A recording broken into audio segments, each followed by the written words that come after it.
Bismillah ar-Rahman ar-Rahim. Assalamu alaikum wa rahmatullahi wa barakatuh. I greet all of you in the name of the Almighty God. When a man appoints his son the head of the country's military, appoints his brother in charge of wealth distribution, appoints his son-in-law in charge of the country's export, and above all appoints his wife, his sick wife, Minister for Education, you do not need a PhD holder in history to tell you that you have been turned into slaves. That's what happens. You are no longer citizens. You no longer have a relationship with citizens and their leaders. You are slaves. That's how his family looks at all of us. Slaves can be tortured for the pleasure of their masters. Their screams and agony and pain becomes music and entertainment to the masters. That's what videos and images of Dr. Kizza Besigye collapsing in the courts of law, fighting for his legal right constitution for representation means to me. This Besigye provided medical care to Mr. Museveni when he was executing a liberation war in the Rural jungles 1981-1986, and he continued providing that care even when they took power. Besigye's immediate human need when he collapsed was medical response, and there were people in that court providing.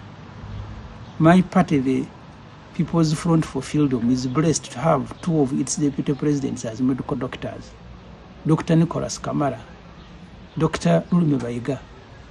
But there was also a third doctor, Dr. Olive Kousinyi, Dr. Kizza Besigye's sister. All the three wanted to respond, but they were stopped.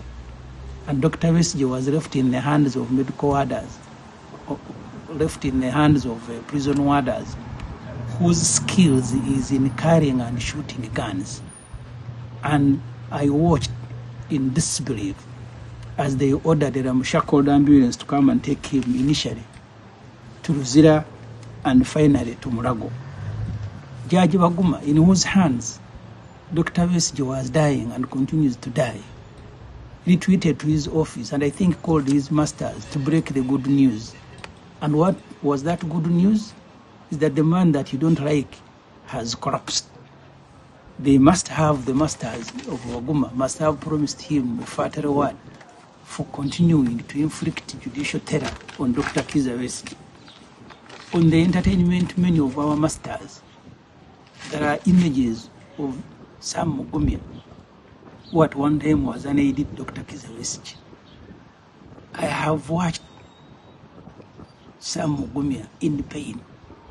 What remains in his body as he holds on to crutches, what remains in his emaciated body is just the soul, the energy long gone.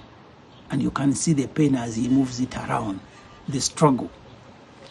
And for the last 1 year since he was abducted in Mbarara, I think Sam Mugumya's pain has been entertainment and music to General Muhoozi Kainerugaba. My brother, the Honorable Elias Lukwago, has been literally crying to these videos. Please, at least afford me the opportunity to go and seek medical care. And what Judge Matov did was to say, no. I need a certificate from Mulago to show that Lukwago is very sick. Someone who has been in Mulago, Matov wants a certificate from Luzira, as if Luzira prison is a medical facility. That's how far we have sunk as a country. That Lukwago, for the last 45 days, he cannot be afforded an opportunity. I think they want him also to slowly die, because that's what Muhoozi Kainerugaba said, that he will execute Besigye and Lukwago.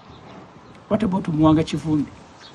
I met Mwanga Chivumbi 1995, both of us students in Micho Hall at Makerere, seeking knowledge to better our lives and the lives of people in our country. He has been messed up, abducted. For 19 days, nobody knows where he is. And they later abandoned him at a police facility. Those who had been claiming they don't know where he is. He has a sad story to tell. That's why people have started running away from Uganda. My brother, the Honorable Kyagulanyi Ssentamu, is in America. he left his house in Uganda. There are those who have been calling me that Semujju, with social media is saying you are selling your house. These houses are now meaningless to us. We are fighting for our lives and lives of our comrades who are in prison. Hundreds are in Ruzira, in Chitalia. These souls have committed no crime, but the masters extract pain because that's what gives them entertainment. Collectively, I want to urge all of you Ugandans, we need to fight back and to reclaim our country. And I want to promise you, I will use all the energy in my body to continue fighting in my smaller way. Thank you very much for listening to me. Mwami Museveni yalonda mutabani we okulira amagye ga Uganda. N'alonda muganda we Salim Saleh nti yagaba obugagga mu Uganda. N'alonda mukoddomi waabwe Odrick Lwawo nti yakulira okutunda ebintu eweeru mu Uganda. Teyakomaawo ne mukyala we mulwadde munago mumanyi nti mulwadde. N'amulonda n'amugamba nti darling kati gwokulira ebyenjigiriza mu Uganda. Ekyo teweetaagisa ng'ebyo bimaze okubeerawo mu Uganda. Teweetaagisa mukugu mu byafaayo okutegeeza nti kati twafuuka slaves mu nsi yaffe. Kyensonga lwaki batukolako ebintu ebyo bye batukolako. Natunuulidde ebifaananyi bya Dr. Kizza Besigye mu kooti nga agweri obulamu buggwawo. Ekyanzijjidde ku mutwe nti twafuuka dda basireevu. Kubanga Besigye kyeyabadde asinga okwetaaga saawa eyo be bakugu okumutaasa obulamu bwe ate nga bakugu we bali.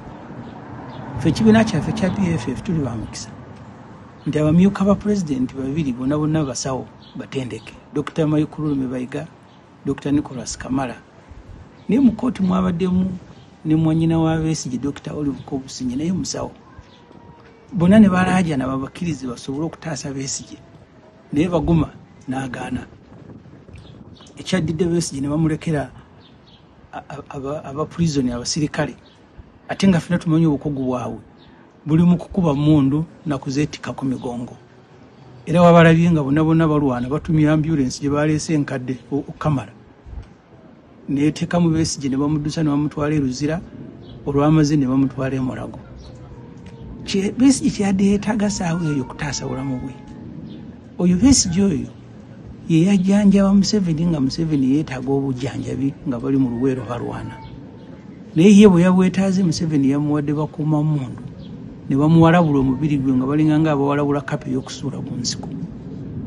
Kati ali bwenjogera naawe essaawa zino Besigye ali mu ICU e Mulago alwanira bulamu bwe. Kakati obulamu bw'abantu okukaaba kwabwe n'okulaajana kwabwe fuuse nga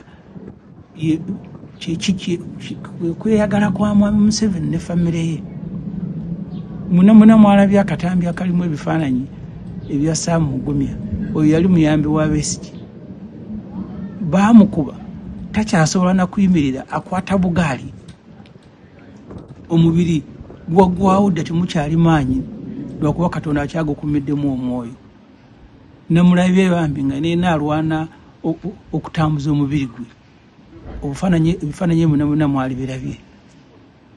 Muganda wange Erias Lukwago bagenda okumuwamba okuva ewe wakanga mulwadde nga bakimanyi ali mu kujjanjabibwa. Kati awezeze ennaku 45 nga ali mu kkomera alaajana nti banaye munzikirize bagende banzijanjabe obulamu buggwawo.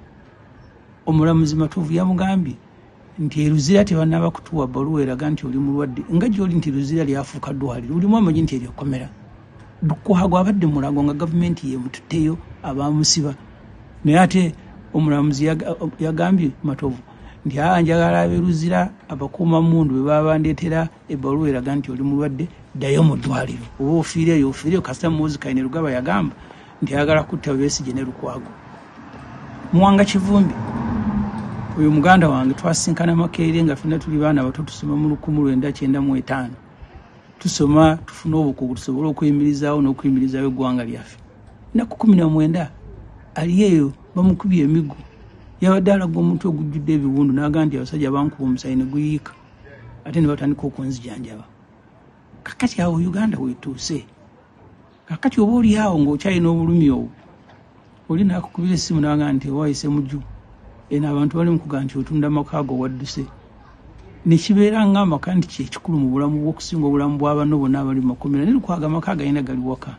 Okiba kiba kirina omuntu gwe kisanyusa amaka sigatunda weegali naye si kyekikulu kuba era sigasula mu ssaawa zino. Ate okudduka tekugenda kubeera kwaffe ffekka. Muganda wange Kyagulanyi amaka ge yagalekawo naye yagazimba akaagala okugasulamu kati ali mu Amerika.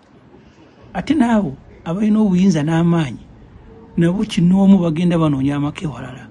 Bwe tikyakwewuunyisa nti muwala wa Saamu Kuteesa abagagga abalina obuyinza Shatsi Kuteesa nti ate naye yagenda mu Amerika anoonyeeyo obutuuze naye ng'ate mulamu we Muwoozi Kainerugaba yalina obuyinza yeerabanga na malayika yagaba obulamu n'okufa naye mulamu we yaddukira mu Amerika. Adoniya yeebale bakamulonda okubeera minisita w'ensonga ez'ebweru naye obutuuze alina bwa mu Amerika. Dr. Muganga alina bwa Canada. Vice Chairman w'NRM okuva e Teso alina bwa Amerika. Si ffeffeka abagenda okukomawo okutandika okubeerako ebweru. Naabo bennyini abasazeewo okwonoona ensi ya Uganda nabo bajja kudduka tulyesanga nga mu nnyonyi nga buli omu agenze kunoonya butuuze walala. N'olwekyo njagala kubakubiriza bannayuganda obutassa mukono nga tulwanirira ensi yaffe.